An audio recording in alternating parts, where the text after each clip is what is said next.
Hello, नमस्कार, आदाब, सत श्री अकाल और अस्सलाम वालेकुम। मैं हूं मोहम्मद अहमद काज़मी, लेकर आया हूं आपका पसंदीदा कार्यक्रम आपके रूबरू। इस वक्त देश भर में मंथन हो रहा है, गौर हो रहा है कि कर्नाटक इलेक्शन के बाद क्या? कर्नाटक के बाद क्या सेकुलर पार्टियों का रास्ता आसान हो गया है? क्या ईवीएम का मामला भी कुछ बनता है क्या?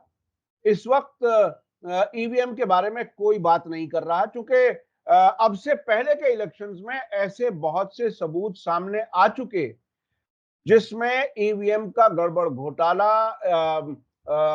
ईवीएम के बदलना, गाड़ियों से आना जाना, इस किस्म की बहुत सी चीजें हमारे सामने हैं। वीडियोज आए और इलेक्शन कमीशन ने कभी उस पर कोई कदम नहीं उठाया, उसको रोकने के लिए कुछ नहीं किया। इस बार क्या ईवीएम का भी कुछ था या आने वाले वक्त में हो सकता है?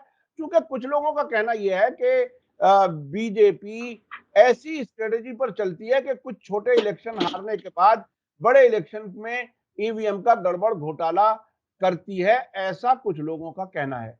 उस पर भी हम बात करेंगे और ये भी हम आज हम जो हमारे खास मेहमान है, मैं इश्यूज टॉपिक्स के बारे में थोड़ा सा और बाद में बताऊंगा। हमारे जो खास मेहमान हैं आज वो गौहर रजा साहब हैं, जो जाने माने वैज्ञानिक हैं, उर्दू शायर हैं, डॉक्यूमेंट्री फिल्म्स बहुत बेहतरीन बनाई हैं, जंग आज़ादी और इनकलाब जैसी, मारकतुल आरा जिसे कहा जाए, बहुत ही अहम फिल्में बनाई हैं।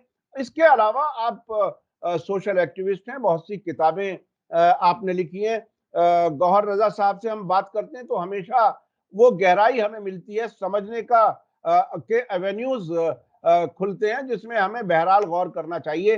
अब मैं जो थोड़ा सा और ये बता दूं कि इस वक्त जो मुल्क के हालात हैं, कर्नाटक के इलेक्शन के बाद अभी इस साल के आखिर आखिर तक जाते जाते 5 स्टेट्स के इलेक्शन होने हैं। छत्तीसगढ़, मध्य प्रदेश, मिजोरम, राजस्थान और तेलंगाना। वहां क्या कुछ हो सकता है? क्या जो एक मोमेंटम बना है कर्नाटक से, क्या ये जारी रहेगा?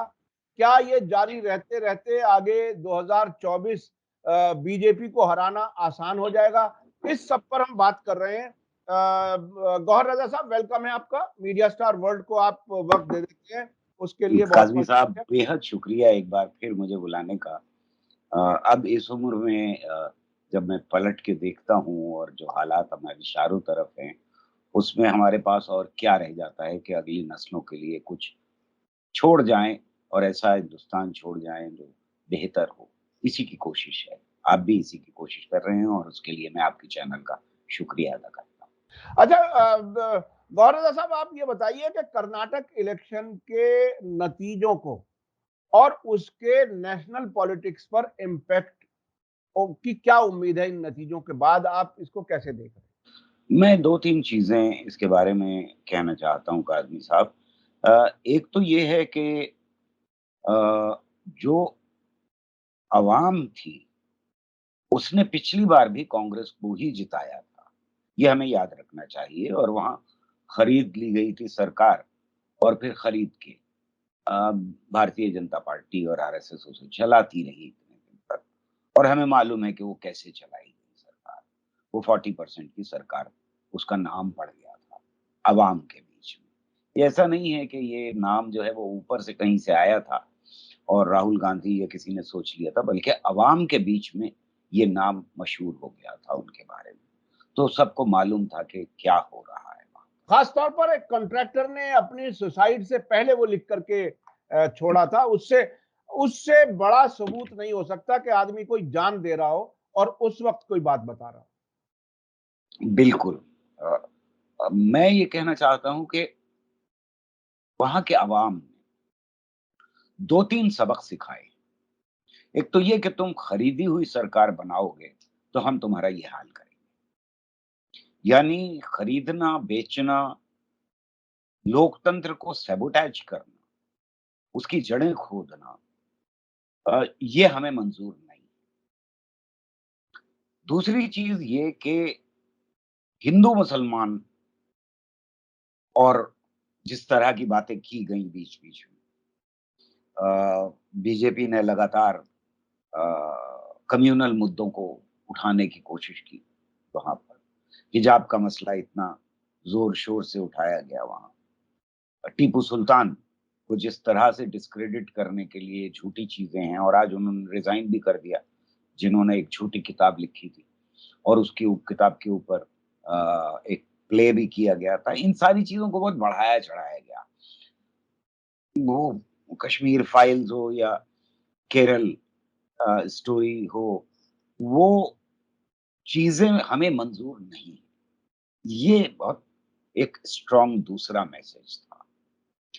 तीसरा मैसेज वो बजरंग बली जब कहा गया, तो ये बात मीडिया बिल्कुल कह ही नहीं रहा है, इस बात को कि कांग्रेस ने ये कहा कि हम आकर के अगर सरकार में आएँगे, तो हम बैन लगाएँगे उन लोगों के ऊपर जो नफ़रत फैला रहे हैं। ये उसके लिए भी एक मैंडेट है। हमें ये समझना चाहिए और हम ये बात कोई लिख भी नहीं रहा और कह भी नहीं रहा कि ये मैंडेट दिया है कि वहाँ बजरंग दल हो या पीएफआई हो, कोई भी हो जो हिंसा इस्तेमाल करेगा धर्म के नाम के ऊपर, उसके ऊपर बैन लगाने के लिए। मैं बैन के फ़ेवर में नहीं हूँ, लेकिन जो कानून है मैं उसके फ़ेवर में हूँ। अगर कोई हिंसा कर रहा है, तो ज़ाहिर है कि उस कानून का इस्तेमाल किया जाना चाहिए। अगर हिंसक तरीके से कोई हिजाब पहने हुए लड़की को भी परेशान कर रहा है, तो उसके ऊपर कानून का इस्तेमाल किया जाना चाहिए। कर्नाटक की जनता ने ये मैंडेट दिया है कांग्रेस की सरकार को और इस बार मैं तो क्रॉस्ड फिंगर्स के साथ बैठा हुआ था क्योंकि ये पोल्स वगैरह जो आते हैं, उन पे मुझे कोई यकीन नहीं है। मैं थोड़ी बहुत जो स्टैटिस्टिक्स जानता हूँ, उसके हिसाब से इन पे कोई यकीन नहीं करता मैं। बहरहाल, ये मैसेज बड़ा मैसेज इसलिए भी है कि 136 सीटों पर जिताया, जो 135 हो गई, वो अलग पूरा एक किस्सा है। पर ये मैंडेट जो दिया है वो सख्त है। ये ऐसा नहीं है कि आधे मन से दिया हो, कि चलिए हम आपको सिर्फ मेजॉरिटी दे देते हैं या किसी और के साथ मिल के बना लीजिए आप सरकार, वहाँ पुश-पुल चलता रहेगा, ऐसा नहीं। वहाँ के अवाम ने एक सख्त मैंडेट दिया है, कहा है कि हमें ये चीज़ें बर्दाश्त नहीं है। अब अगर अगले दिन के मीडिया को देखा जाए या उस दिन के जब आ रहे थे, तो यहाँ तक था कि मतलब लग रहा था कि मातम शुरू हो गया। मातम से पहले 2 घंटे बीजेपी को जिताया जा रहा था, जबकि इलेक्शन कमीशन की साइट पर आ चुका था कि कांग्रेस लीड कर रही है, तब भी जय श्री राम भी चल रहा था चैनल्स के ऊपर और जय बजरंग बली भी चल रहा था। खास तौर से प्रधानमंत्री ने जो नारे लगवाए थे, वो लगातार चलाए जा रहे थे। तो हमारा मीडिया जो है, उसके खिलाफ भी एक बड़ा मैंडेट है कि हमें ये ज़हर फैलाना मंज़ूर नहीं है। मीडिया जो कुछ कर रहा है, उसके खिलाफ जिस जिस तरह का सख्त मैंडेट आया है, उसमें मीडिया को सुधर जाना चाहिए, इसलिए कि कल को जनता उन्हें खदेड़ देगी। हुँ, क्योंकि तुम हमारे साथ नहीं खड़े हो, ये एक बड़ा मैसेज दिया है वहाँ के अवाम।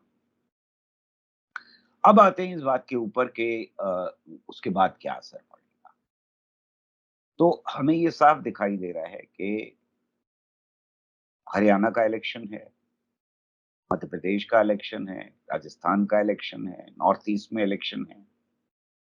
ये सारी जगह जो हैं, उनमें बीजेपी के हालात बहुत पतले हैं।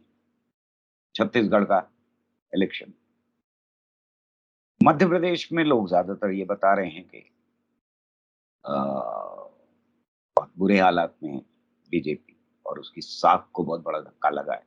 पहले जो लोग बह गए थे और वहाँ उन्होंने भी बुलडोज़र चलाने की कोशिश की, जिसे उनको रोकना पड़ा। अ, आपको कोई खबर इस बीच में बुलडोज़र चलने की नहीं दिखाई दी होगी, हुँ। मध्य प्रदेश से। हालाँकि वो बहुत ज़ोरों में उठाया गया था कि हम भी यूपी की तरह से बुलडोज़र चलाएँगे और कम्युनलाइज़ करेंगे, पर वो उनको इस बीच में वहाँ पर दंगे भी कराए गए। इलेक्शन जीतने के लिए, ताकि तैयारी हो सके आगे बढ़ के। वो दंगे भी रोकने पड़ गए। हालाँकि मेरी समझ ये कहती है कि जो हिंसक दल बनाए हैं आरएसएस ने, वो अब आरएसएस की उस तरह से कमांड में नहीं रह गए। वो अपने तौर के ऊपर अब जब ज़हर घोलते हैं आप समाज के अंदर, तो फिर उसका एक अपना ही डायनामिक्स होता है, वो आगे बढ़ता जाता है। तो क्या होगा वहाँ पर? मैं समझता हूँ कि कांग्रेस अगर यूनाइटेड फाइट करेगी, हाँ, और अब वो चले ही गए हैं, वो क्या नाम था? सिंधिया नाम था शायद उनका। वो वहाँ से जाए चले गए हैं, तो यूनाइटेड फाइट के ज़्यादा चांसेस बन गए। राजस्थान में दोनों खेमे बँटे हुए हैं। लेकिन ऐसा नहीं है कि एक तरफ बँटे हुए हैं, दोनों तरफ बँटवारा है। तो शायद बँटवारा एक-दूसरे को कैंसल करके राजस्थान में गहलोत की सरकार को वापस ले आएगा। जो अभी तक की खबरें हैं, वो ये बता रही हैं। मेरा मानना ये है कि अब अवाम थक चुकी है। नफ़रत की राजनीति से थक चुकी है और परेशानी की बात बीजेपी वालों के लिए और आरएसएस वालों के लिए ये है कि पिछले 100 सालों में उन्होंने नफ़रत के अलावा और कोई तरीका ही कभी इस्तेमाल नहीं किया। तो उन्हें और कुछ आता ही नहीं। मुल्क चलाना नहीं आता, बेरोज़गारी घटानी नहीं आती, जो एजुकेशन सिस्टम है, उसको बेहतर बनाना नहीं आता, उसको तो बर्बाद कर रहे हैं पूरी तरह से। इन्हें छत देनी नहीं आती, वादे करने के बावजूद लोगों को छत नहीं दी। तो जो वादे करते हैं, वो पूरे कर ही नहीं सकते। सड़कें जिस तरह से बनाई हैं, उनका क्या हाल हो रहा है एक बारिश में, वो भी हमें पता है। और अभी ये खबर कहती है कि वो पूरा खज़ाना खाली कर दिया गया है, तो अब सड़कों के लिए पैसे भी नहीं बचे हैं। तो गडकरी साहब को पैसे भी नहीं मिल रहे हैं अब। तो सवाल ये है कि सिवाय नफ़रत, भारतीय जनता पार्टी और आरएसएस और कोई तरीका नहीं। वो इसमें बहुत एफ़िशिएंट है। कहाँ दंगा कराना है, कहाँ मारपीट करनी है, कहाँ कैसे मीडिया को कंट्रोल करना है कि वो लगातार नफ़रत फैलाए, कहाँ बुलडोज़र चलाना है। ये सारी चीज़ें, किसका एनकाउंटर करवाना है, कितनों का एनकाउंटर करवाना है, किसे माफ़िया कहना है, किसे अ,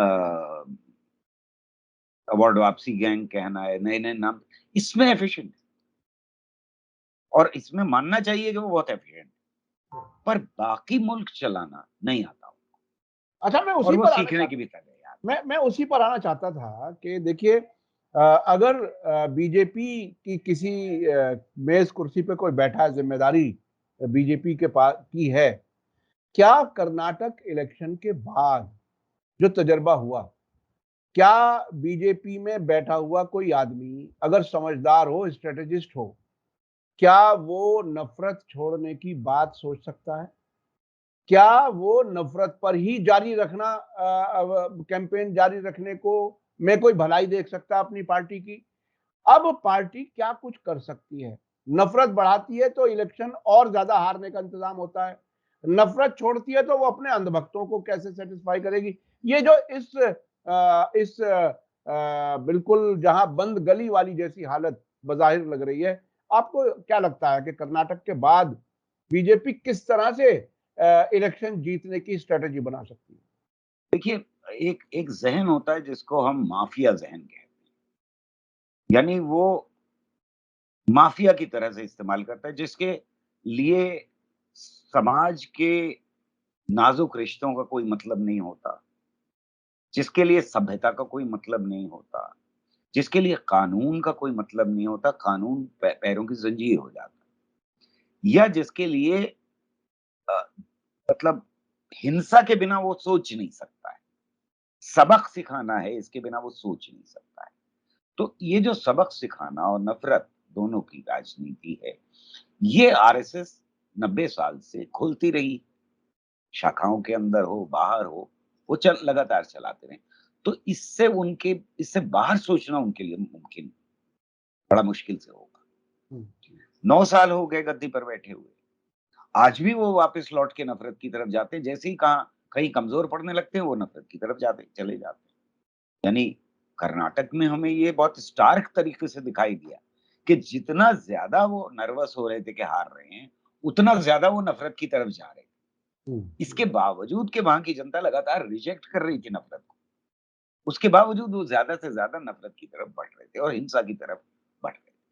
तो आप जो सवाल उठा रहे हैं वो बहुत अहम सवाल बन जाता है कि अगर नफ़रत छोड़ें, तो अपनी जो कॉन्स्टिट्यूएंसी है वो हाथ से निकलेगी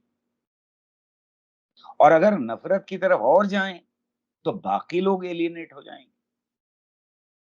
इसलिए पूरा का पूरा मीडिया जो मैं बात कह रहा था कि 2 दिन लगा रहा इस बात में कि वहाँ पर मुसलमानों की वजह से कांग्रेस जीत गई। हुँ। पूरी एम्फेसिस इस बात की थी, एनालिसिस की कि मुसलमान इकट्ठा हो गए, हिंदू बँट गए और मतलब जो आज तक टेलीविज़न पे वो एक जो मौसूफ़ है वो तो लगातार पूरा का पूरा प्रोग्राम ही उन्होंने इसी बात पे किया कि हिंदू ज़ातों में बँट गए।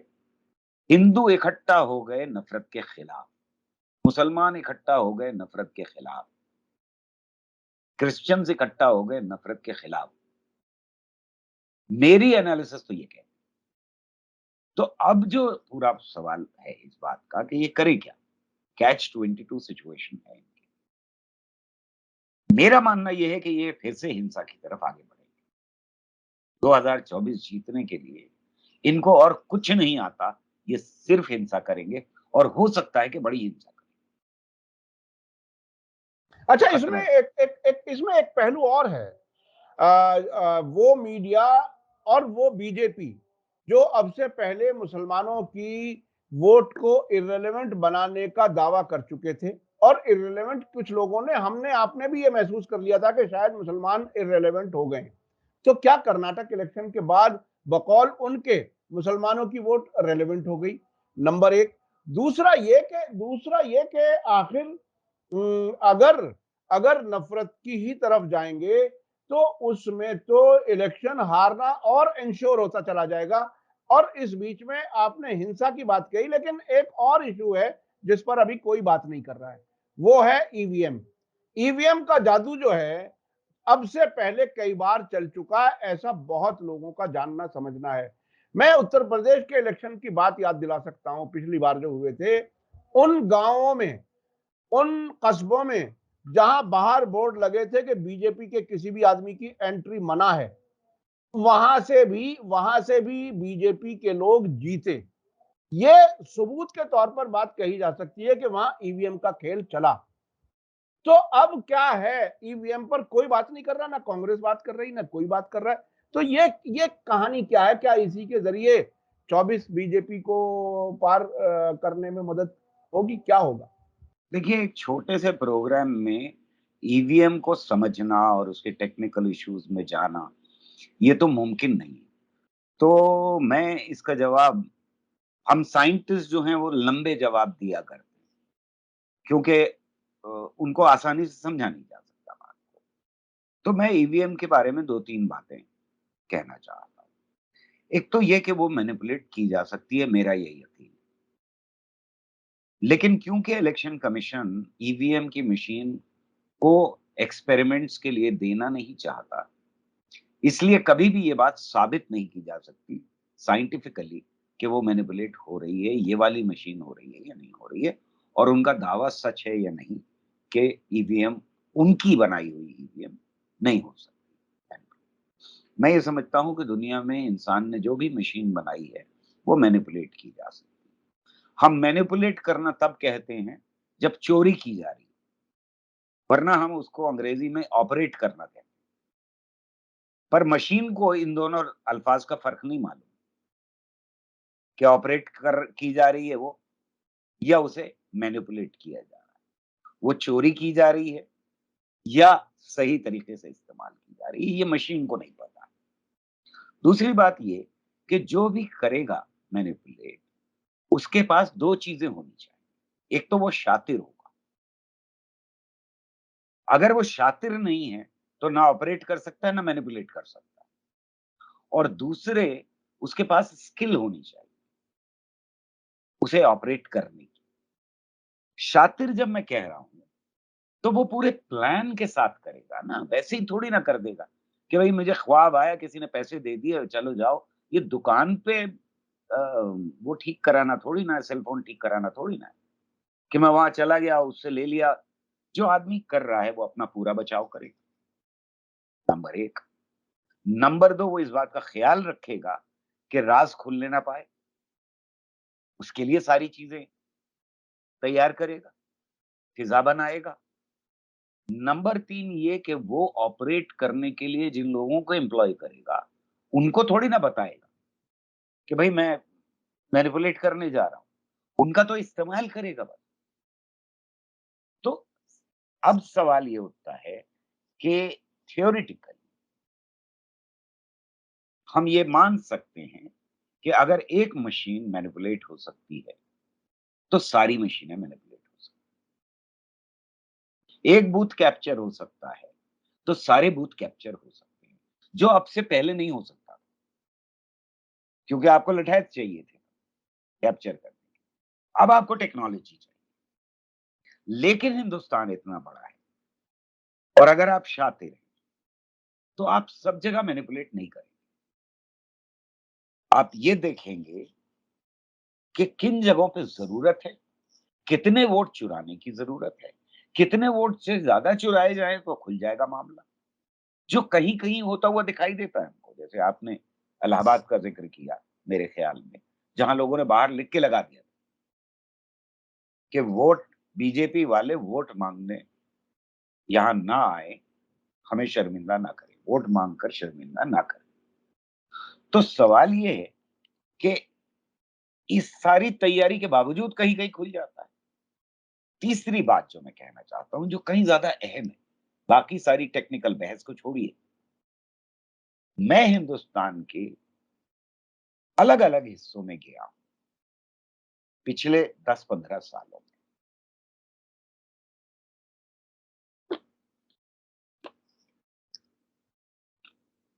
मुझे ये मालूम है कि बड़ा शहर, छोटा शहर, गाँव हो, कस्बा हो, वहाँ के शहरी, बहुत पैसे वाले, बहुत कम पैसे वाले, ज़्यादातर हिंदुस्तान के अवाम को, ख़ास तौर से गरीब अवाम को ईवीएम पर कोई भरोसा नहीं।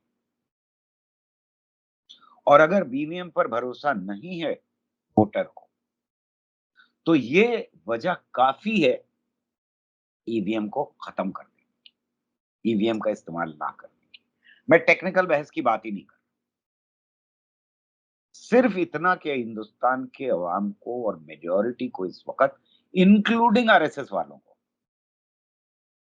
भरोसा नहीं है ईवीएम।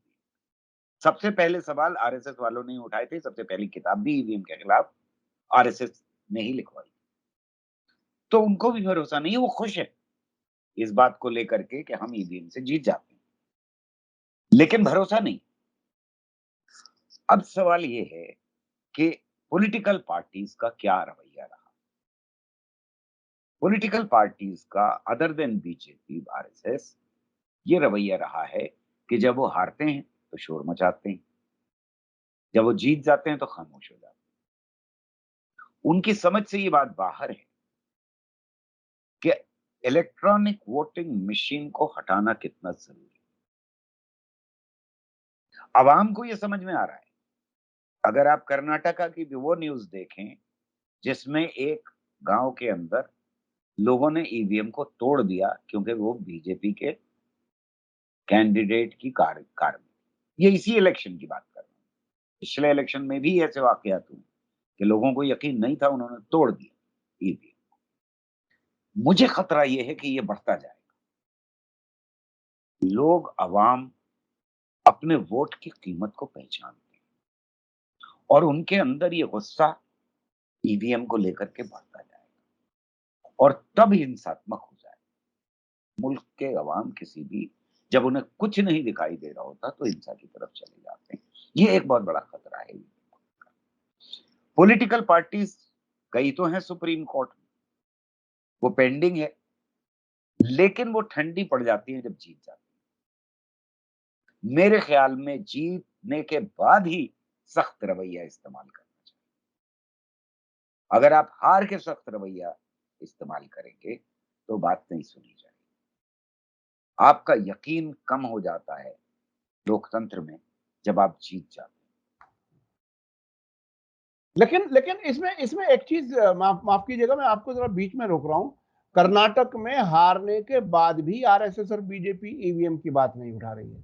क्या ये बात वहीं उसी तरह से समझने की जरूरत है? जैसे कुछ लोग कहते हैं कि शायद कुछ स्टेट्स में हारने के बाद लोकसभा जीतने का रास्ता अपना बनाएंगे ईवीएम के रास्ते। क्या उसे उसे समझा जाए, या क्या वजह है? कांग्रेस तो जीतने के बाद आवाज नहीं उठा रही, ठीक है, जो खुशी में नहीं उठा रही, लेकिन ये हारने वाले भी नहीं उठा रहे।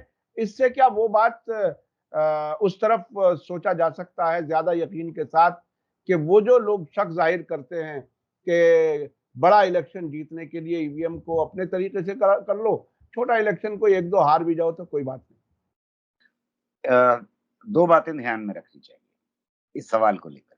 नहीं। पहली ये कि 2011 में पहली किताब इस मुल्क में ईवीएम के खिलाफ छपी, जिसमें बताया गया कि ये कितना बड़ा खतरा है हमारे मुल्क के लोकतंत्र के लिए। वो आरएसएस के एक अब जो मिनिस्टर हैं, प्रवक्ता हैं, जो भी हैं, उन्होंने लिखी थी। 2012 के बाद से आरएसएस हमेशा इस पर खामोश है। तो 2011 सितंबर या अक्टूबर में है शायद वो किताब छपी है। वो और 2012 में क्या बड़ा फ़र्क आया कि आरएसएस खामोश हो गई ईवीएम को लेकर के, और आज तक खामोश है। हारे या जीते, वो खामोश रहते हैं ईवीएम के सवाल को लेकर। क्यों? कोई तो वजह होगी। पहली किताब लिख रहे हैं आप, अडवाणी जी उसका वो लिख रहे हैं, प्रीफेस लिख रहे हैं उस किताब का। 1 साल में क्या बदलाव आया? कुछ तो बदलाव आया था तब। दूसरी बात जिसका ध्यान रखना चाहिए वो ये कि मैंने जैसा कहा कि जो मैनिपुलेट कर रहे हैं वो शातिर हों। वो ऐसा कर सकते हैं कि सरकार तो केरल में सीपीएम की हो और सारी एमपी की सीटें कांग्रेस जीत जाए। बिल्कुल ऐसा ही दिल्ली में भी हुआ साहब। दिल्ली में सारी सरकार और इतनी ओवरवेलमिंग मेजॉरिटी के साथ सरकार बने कि बीजेपी साफ हो जाए हम्म। पूरी तरह से। उसके 3 विधायक भी ना रहें और एमपी की सीटें सारी। हाँ। गुजरात के अंदर वो जो थे लोग जो मजबूत कांग्रेसी माने जाते थे, वो मजबूत सारे के सारे हार गए। सारे लीडर्स हार गए और जो नहीं थे मजबूत, जो कल के छोकरे जैसे थे, वो सारे जीत गए गुजरात के अंदर। यूपी के अंदर वहां जहां कहा जा रहा था कि वेस्ट यूपी में किसान मूवमेंट की वजह से बीजेपी कमजोर है, वहां एमपी के पिछले इलेक्शन में विधानसभा के मजबूत दिखाई दे। और ईस्ट यूपी जहां कहा जा रहा था बहुत मजबूत है अभी, वहां कोई फर्क नहीं पड़ा है किसान मूवमेंट का, वहां वो हार गए सीटें। कहीं कुछ तो गड़बड़ है, यानी कुछ शक कुछ तो पैदा होता ही है। हाँ, कुछ कुछ दिमाग हैं जो बाकायदा काम कर रहे हैं। और देखिए, अब भी एक बात मैं आपको, मतलब अपने दर्शकों से बताना चाहता हूं कि इस वक्त जो गौर किया जा रहा है, मंथन किया जा रहा है, वो ये समझा जा रहा है, जिसका कांग्रेस प्रेसिडेंट मल्लिकार्जुन खड़गे ने कहा कि दक्षिण भारत को बीजेपी मुक्त हो गया दक्षिण भारत। तो वो असेंबली इलेक्शन के रिजल्ट के नतीजे में वो ये बोल रहे हैं। लेकिन अगर ऐसा ही रिपीट हो जाए कि दिल्ली में असेंबली हो आम आदमी पार्टी की और 7 की 7 सीटें बीजेपी को चली जाएं लोकसभा की, तो फिर वो दक्षिण भारत बीजेपी मुक्त वाली बात तो वहां साबित नहीं हो सकती। तो क्या क्या जो अब अंदाजे लगाए जा रहे हैं, वो बहुत ही अहम सवाल यह है कि अभी जो पॉलिटिकल एनालिस्ट हैं, जो सेफोलॉजिस्ट जिन्हें कहा जाता है, वो इस तरह से देख रहे हैं कि जिन जिन स्टेट्स में असेंबलियां बीजेपी के हाथ में नहीं है, वहां की अक्सर लोकसभा की सीटें भी बीजेपी के हाथ में नहीं होंगी। ये एक फॉर्मूला लगाता है आदमी पब्लिक के मूड का।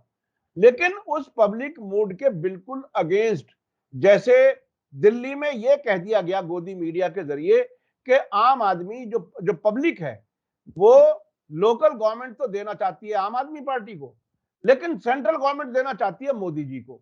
उस तरह से लोगों को कन्विंस करने की कोशिश की गई। क्या इसके पीछे ईवीएम का खेल है? जो आप बता रहे हैं वो तकरीबन इस नतीजे पे बात आती जा रही है। तो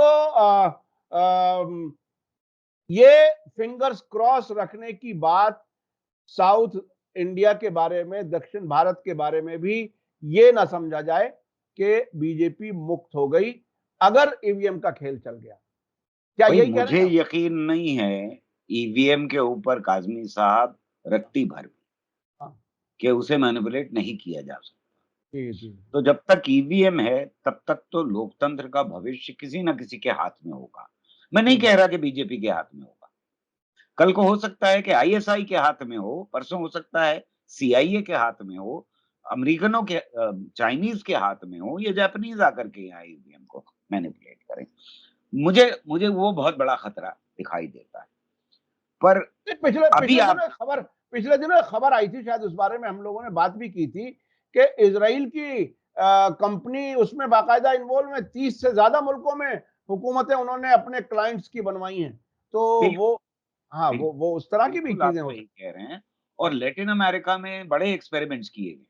हुँ, हुँ, जहाँ ठेका दे दिया जाता है और अब तो ठेके का दौर है। हुँ, हमारे मुल्क में भी सारी पार्टीज़ जो हैं वो किसी न किसी एजेंसी को जीतने के लिए ठेका देती हैं, तो वो एजेंसी तो सब कुछ करेगी ही जिताने के लिए आपको, जिसने पैसे लिए आपसे। उसकी क्रेडिबिलिटी का सवाल है, तो वो इज़राइल की कंपनी हो या यूएस कंपनी हो या चाइनीज़ कंपनी हो, वो कोशिश करेंगे। ईवीएम अगर मैनिपुलेट हो सकती है तो उसे करेंगे। इसलिए मैं कह रहा हूँ कि बहुत शातिर दिमाग चाहिए उसके लिए। लेकिन इससे जुड़ा हुआ दूसरा सवाल भी देख लीजिए, जो आपने पहले किया था हुँ, कि क्या बीजेपी ने कोई सबक सीखा? और ख़ास तौर से नफ़रत को लेकर के। हुँ, तेलंगाना में जो अभी चल रही है जो यात्रा चल रही है वहाँ पर, नहीं सीखा है सबक भाई।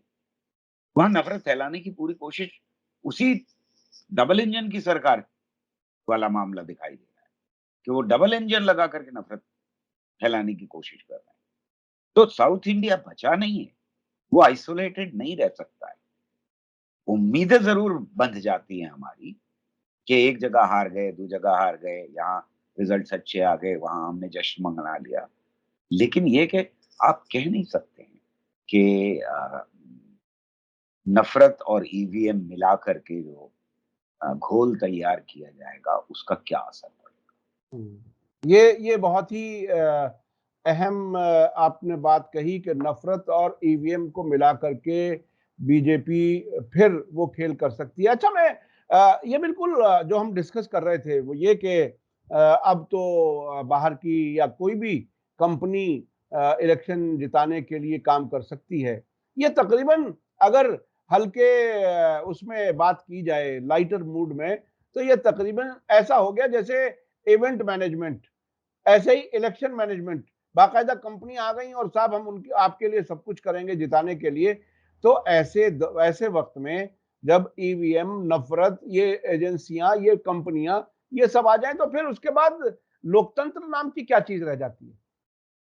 हमारा मुल्क बहुत बड़ा है, मुझे हमेशा उम्मीद रही और इसीलिए मैं कहता हूँ कि सारी ईवीएम कंट्रोल करना थियोरेटिकली तो की जा सकती हैं, लेकिन बस में किसी के नहीं। हम्म, लाखों ईवीएम कंट्रोल कर लेगा कोई, ज़रा मुश्किल काम है प्रैक्टिकली, हम्म, थियोरेटिकली हो सकता है। हम्म, दूसरी तरफ अवाम को कंट्रोल करने के लिए बहुत कोशिशें हुई इस मुल्क में। हमें 1857 भी याद है और 1857 से लेकर के आज तक का इतिहास याद है। बहुत बार ऐसा हुआ है कि इस मुल्क के अवाम को हिंसा से, चोरी से, दगाबाजी से कंट्रोल करने की कोशिश की गई, नफ़रत से कंट्रोल करने की कोशिश, नफ़रत फैला एक दूसरे को लड़ा करके और सिर्फ़ हिंदू-मुसलमान के नाम के ऊपर नहीं, तो चाहे सिख और हिंदू के नाम पे हो या 2 राज्यों के नाम के ऊपर हो, जो अभी हमें दिखाई दिया। नॉर्थ ईस्ट में दोनों पुलिस ने एक दूसरे के ऊपर फायरिंग की, या महाराष्ट्र और कर्नाटका के बॉर्डर के ऊपर एक दूसरे के ऊपर आमने-सामने खड़े हो गए। ये सब कुछ किया गया है, इतिहास ये बता रहा है। पर यहाँ का अवाम हमेशा मोहब्बत के साथ खड़ा हुआ है। कुछ देर के लिए हो सकता है कि जज़्बात में बह गया हो। ज़रूर खड़ा हुआ है और मुझे पूरा यकीन है कि वो खड़ा होगा।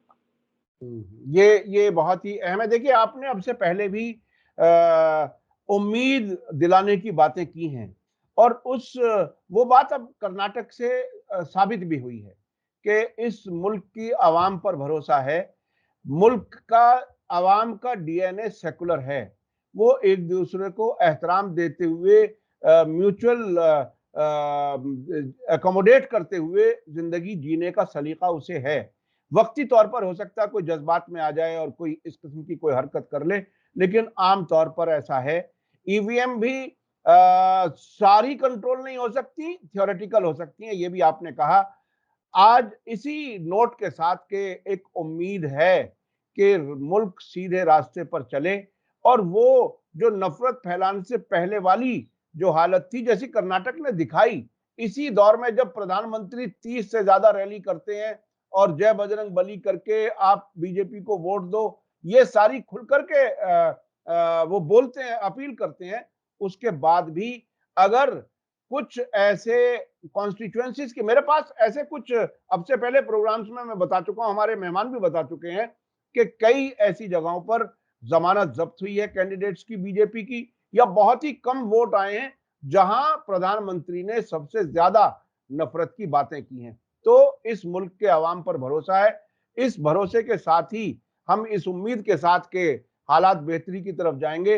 अगर बेहतरी की तरफ ना जाएं तो गोबर खाने और पेशाब पीने तक तो ले आए हैं। आगे आने क्या होगा आने वाले वक्त में सोचना भी बहुत मुश्किल और बहुत ही खतरनाक सूरत हाल नजर आती है। उस सब से बचाने के लिए अवाम ही काम कर सकते हैं, बहुत समझदारी से। बहुत बहुत शुक्रिया गौहर रजा साहब, आप हमें वक्त दे देते हैं, उसके लिए बहुत बहुत शुक्रिया। इसी के साथ मुझे दीजिए इजाजत। धन्यवाद, शुक्रिया। जय भारत, जय हिंद। मीडिया स्टार वर्ल्ड के और वीडियो देखने के लिए हमारे चैनल को सब्सक्राइब करें और सीधे नोटिफिकेशन पाने के लिए बेल आइकन दबाएं। और अगर हमारी खबर सच्ची और अच्छी लगे तो अपने व्हाट्सएप, इंस्टाग्राम, फेसबुक और ट्विटर अकाउंट पर जरूर शेयर करें।